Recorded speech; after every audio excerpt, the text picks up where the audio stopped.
Heute kümmern wir uns um diesen Audi A4 Avant B9, Baujahr 2017. Und hier sehen wir auch schon das Problem. Die linke Halogen-Rückleuchte ist teilweise ausgefallen. Das meldet auch der Bordcomputer.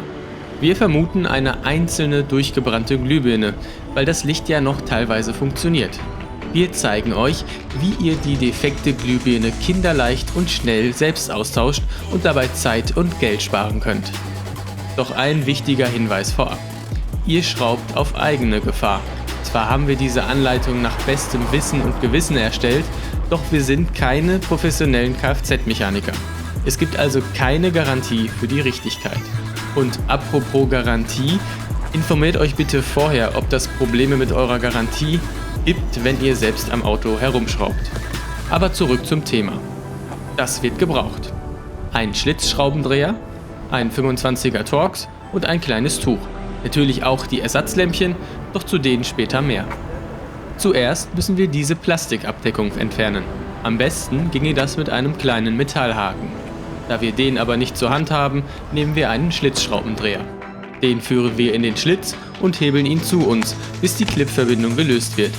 Dabei aber vorsichtig sein, da man durch den Schraubendreher schnell mal Kratzer und Beschädigungen an der Plastikabdeckung verursachen kann.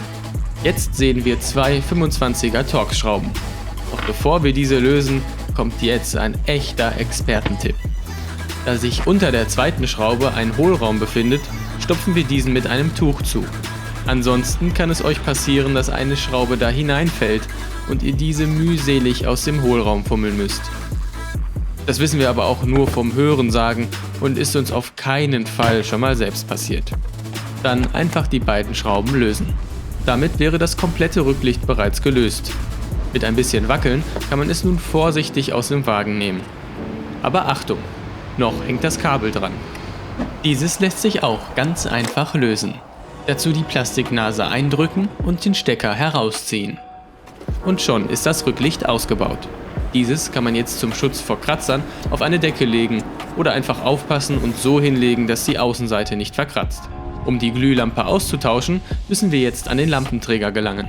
Um den zu lösen, brauchen wir nicht mal Werkzeug, denn er ist lediglich durch 4 Plastiknasen verbunden, die wir jetzt lösen.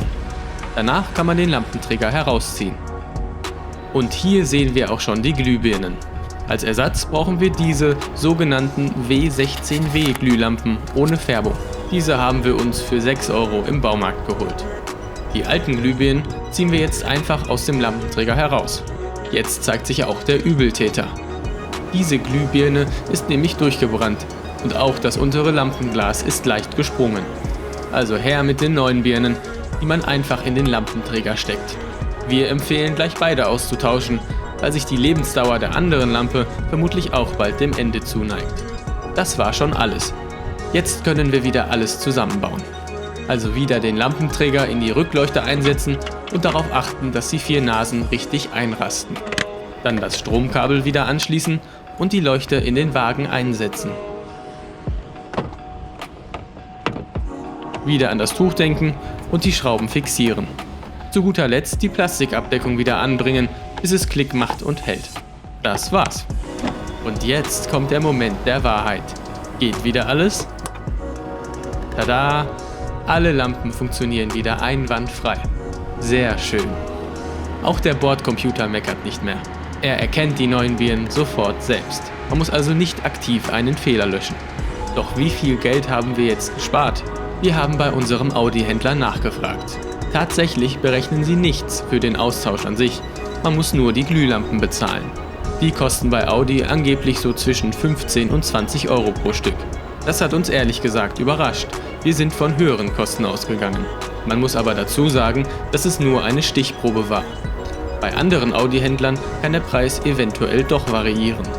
Die Angaben sind ohne Gewähr. War doch ganz einfach, oder? Schreibt uns in die Kommentare, ob ihr euch jetzt traut, selbst zu schrauben oder ob ihr den Wagen doch zum Händler gebt. Wir freuen uns auf euer Feedback. Vielen Dank fürs Schauen und bis zum nächsten Mal.